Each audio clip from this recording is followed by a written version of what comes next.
Hello friends मैं विजय एक बार फिर आपका बहुत बहुत वेलकम करता हूं हिस्ट्री विद युवा में। पिछली क्लास में दोस्तों हमने तैमूर लंग का आक्रमण डिस्कस किया और तुगलक वंश हम खत्म कर चुके थे। पूरा तुगलक वंश और तैमूर लंग का आक्रमण बहुत डिटेल में हमने डिस्कस किया है। आप लास्ट क्लास ज़रूर देखें, ठीक है। आज से हमारा इतिहास एक नए वंश की तरफ जाने वाला है। एक नया सुल्तान दिल्ली में आएगा, एक नया वंश आएगा, एक नई डायनेस्टी आएगी। उनके अपने अलग रीति रिवाज हैं और अब जो वंश दिल्ली में शासन करने वाला है वो वंश सुन्नी मुसलमानों का नहीं है, वो शिया मुसलमानों का वंश होने वाला है। अभी तक हमने तुगलकों को पढ़ा, हमने खिलजियों को पढ़ा, चाहे हमने गुलाम वंश को पढ़ा। जितने भी ये मुस्लिम सुल्तान थे ये सुन्नी मत को मानते थे और अब जो लोग आने वाले हैं ये शिया मत को मानते हैं। देखो शिया और सुन्नी क्या होता है ये आपको शायद आइडिया होगा, नहीं है तो आप इस्लाम धर्म वाली मेरी क्लास ज़रूर देखना, मैं डिस्क्रिप्शन में लिंक भी दे दूंगा। फिर आप चैनल को सब्सक्राइब भी कर लेना, वीडियो को लाइक कर देना और बेल आइकन को प्रेस कर लेना, ठीक है। शुरू करते हैं। देखो 1398 ये डेट बहुत बड़ी डेट है। 1398 एडी या सीई। इस दिन तैमूर लंग का भारत यानी कि दिल्ली तक आकर आक्रमण हुआ, ठीक। और यहाँ पर तुगलकों की सत्ता थी, ये पिछली क्लास में हमने डिस्कस किया है, ठीक है। 1398 यानी कि 1398 1398 और 1399 में तुगलक वंश जब दिल्ली में शासन कर रहा था उस समय तैमूर लंग जो एक तुर्की था वो चंगेज खां से अपने आप को रिलेटेड बताता था, उसने आक्रमण किया और भारत की पूरी राजनीतिक स्थिति बदल दी, सब कुछ चेंज हो गया। अब ये आया था तैमूर लंग और दिल्ली का जो सुल्तान था वो भाग गया था। तो देखो राजनीतिक स्थितियां पूरी चेंज हो गई और राजनीतिक इतिहास हम पढ़ ही रहे हैं। देखो अब हमारा इतिहास कुछ हिस्सों में बट गया। ये हमारा भारत है, ये है भारत की पश्चिमी सीमा, या हम इसे कहें पश्चिम दिशा। ये है पूर्व और ये वाला इलाका है पूरा उत्तर और नीचे है दक्षिण। क्योंकि दिल्ली से सेंट्रल गवर्नमेंट शासन चलाती है इसलिए हम दिल्ली को केंद्र मान लेते हैं, ठीक है। कुछ देर के लिए इसको हम सेंटर मान लेते हैं, ये हमारा हो गया सेंटर। अब पश्चिम में आओ तो यहाँ पे हमारे पास राजस्थान है, हमारे पास गुजरात है, ये बड़े बड़े दो इलाके हैं, ठीक। इस साइड आएंगे तो हमारे पास बंगाल है, ठीक है, उड़ीसा है और असम है, ये नेपाल है। उत्तर में आएंगे तो हमारे पास है कश्मीर और ये गंगा यमुना दो, आप बार बार इसका नाम में लेता हूँ गंगा यमुना, ठीक है। और नीचे आएंगे तो पूरा दक्कन है, यह दक्षिण भारत।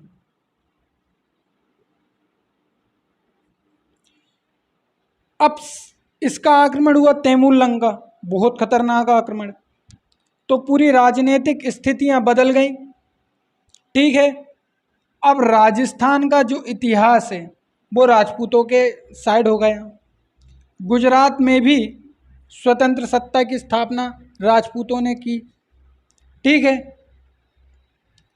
उड़ीसा, बंगाल, असम और नेपाल, यहाँ पर भी अमीरों ने अपने आप को स्वतंत्र कर लिया। दिल्ली बस इतनी सी रह गई। दक्षिण में एक विजयनगर और एक बहमनी, ये दो बड़े बड़े साम्राज्य आ गए। विजयनगर और बहमनी साम्राज्य, दो बड़े बड़े साम्राज्य आ गए। अब हमारे पास पढ़ने के लिए दिल्ली है, राजस्थान और गुजरात है, दक्कन है, पूरब में बंगाल, उड़ीसा और असम है, कश्मीर है। ठीक है, हम दिल्ली से स्टार्ट करेंगे, फिर पश्चिम में पढ़ेंगे, फिर हम दक्षिण में आएंगे, बंगाल तरफ आएंगे, फिर कश्मीर। अब हिस्ट्री को हम ऐसे सेटलमेंट करेंगे, क्योंकि एक साथ सारे जो भी कंडीशंस हैं उनको पढ़ना लगभग इम्पॉसिबल है, पढ़ ही नहीं सकते। आप विजयनगर को पढ़ोगे तो बंगाल, बंगाल को पढ़ोगे तो राजस्थान। बहुत बड़ा एरिया है भारत। इस इतने बड़े एरिया में इतनी छोटी छोटी सल्तनत हैं, वो बहुत बड़ी बड़ी सल्तनतें हैं, और अलग अलग सबके शासन प्रशासन है, अलग अलग संस्कृति है, अलग अलग ज्योग्राफी है, तो सबको एक साथ नहीं पढ़ा जा सकता, तो हम अलग अलग डिस्कस करेंगे। ठीक है, क्योंकि दिल्ली से सेंट्रल गवर्नमेंट चलती है, इसलिए हम पहले दिल्ली को डिस्कस करेंगे। ये हमारा सिलेबस है अब, और हम पहुंच चुके हैं 15वीं शताब्दी में।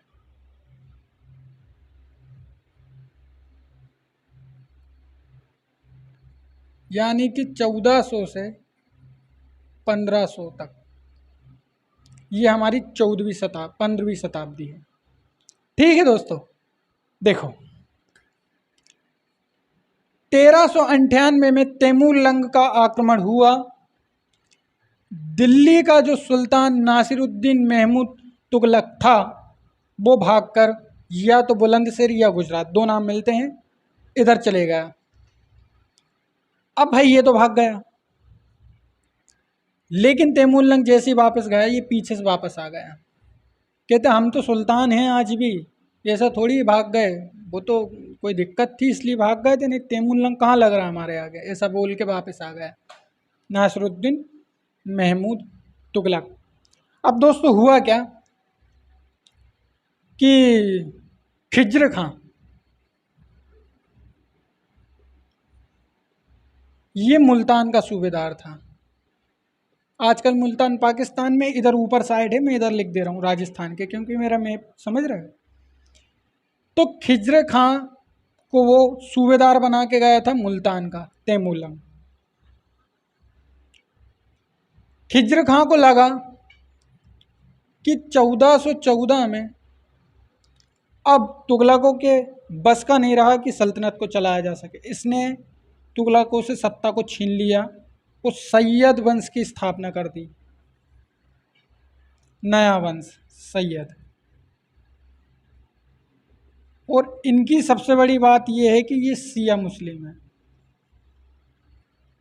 पहली बार दिल्ली में शिया मुसलमान भी शासन करने वाले हैं। 37 साल का छोटा सा शासन रहेगा, लेकिन शासन किया है शिया मुस्लिमों ने। ठीक है, तो खिज्र खां ने क्या किया, तुगलकों से दिल्ली को छीन लिया और सैयद वंश की स्थापना कर दी। सैयद वंश ये आपका चलेगा 1414 से 1451 AD तक। इसमें खिज्र खां संस्थापक है। ठीक है, और इसका लड़का है मुबारक शाह, इसके बाद मोहम्मद शाह, और इसके बाद अलाउद्दीन आलम शाह।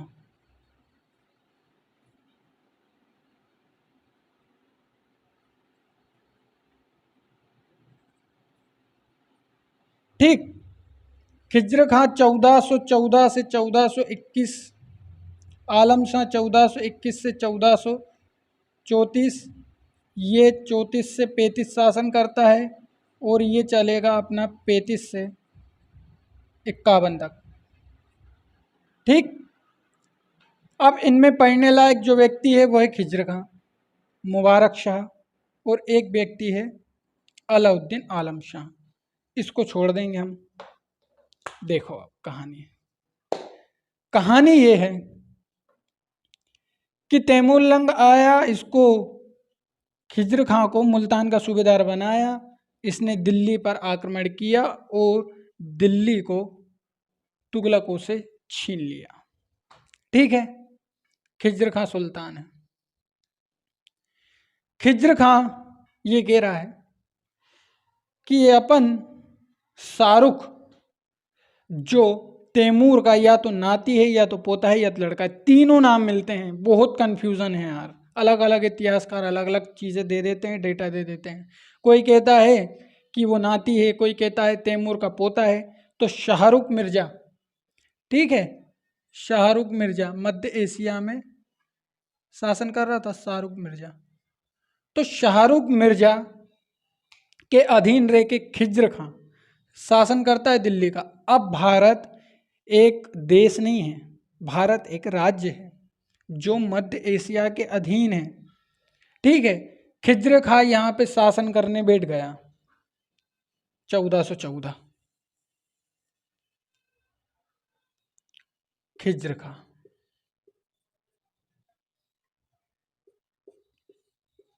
ये शासन करने बैठ गया 1414 में। और इसने शाहरुख के अधीन रहकर कार्य किया। इसने सुल्तान की उपाधि नहीं ली, इसने उपाधि ली रैयत ए आला।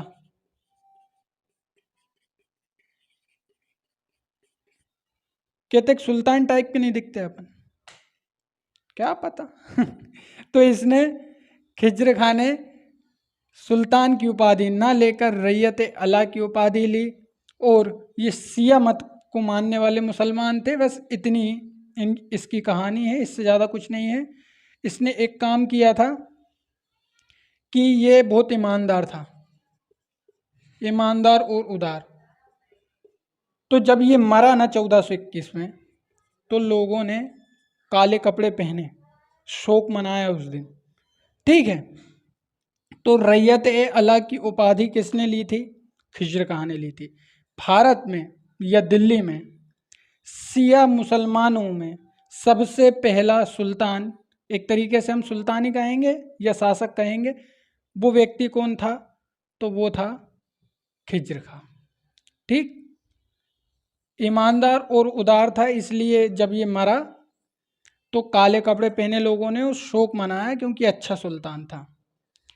इसके बाद इसका लड़का मुबारक शाह, ये सुल्तान बना 1421 से 1434 तक। इसको देखो,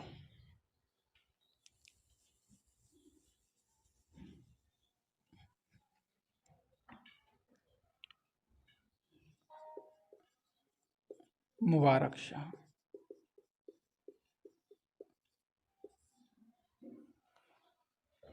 मुबारक शाह सैयद वंश का सबसे योग्य सुल्तान था, सबसे ज़्यादा योग्य सुल्तान। मोहम्मद बिन तुगलक को अधर्मी कहने वाला याहिया दीन अहमद शरहिंदी इसी का दरबारी कवि था। याहिया दीन अहमद शरहिंदी इसका दरबारी कवि था, जिसने तारीख ए मुबारक शाही ये किताब लिखी थी। तारीख ए मुबारक शाही, ठीक, याहिया दीन अहमद शरहिंदी बहुत बड़े लेखक थे ये। इन्होंने तारीख ए मुबारक शाही लिखी थी। मुबारक शाह ने यमुना नदी के किनारे पर, ये हमारी यमुना नदी है, मुबारकबाद की स्थापना की, मुबारकबाद शहर।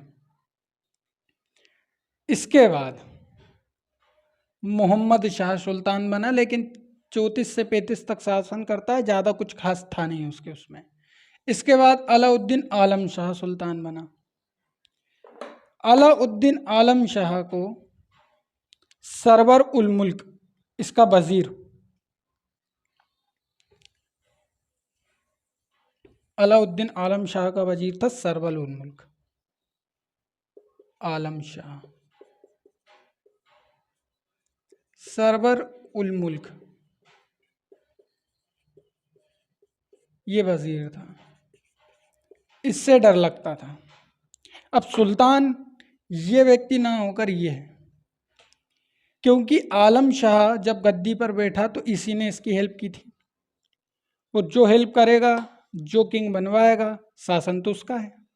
तो शासन में सुल्तान भले ही है, लेकिन पूरा काम इसके कहने पर चल रहा है, और आलम शाह को इससे डर लगता है। इसलिए दीपालपुर का सूबेदार, दीपालपुर एक बार फिर उत्तर पश्चिम सल्तनत से बगावत करेगा। दीपालपुर का सूबेदार है बहलोल लोदी, उत्तर पश्चिम। तो बहलोल लोदी को संरक्षण के लिए बुलाया है आलम शाह ने कि आओ, हमारा सरवर उल मुल्क हमें डराता है। तो इसको बुलाया बहलोल लोदी को आलम शाह ने, और आलम शाह ने बहलोल लोदी को पुत्र कहकर बुलाया। आलम शाह ने बहलोल लोदी को पुत्र कहकर बुलाया कि तुम तो हमारे लड़के जैसे हो। इतना खुश हो गया। आलम शाह ने ज्यादा दिन सल्तनत को नहीं चलाया, उसने बहलोल लोदी को सल्तनत दे के खुद बदायूं चले गया, संन्यास ले लिया। पीछे से बहलोल लोदी ने, अफगान था ये, अफगान साम्राज्य की स्थापना कर दी। बहलोल लोदी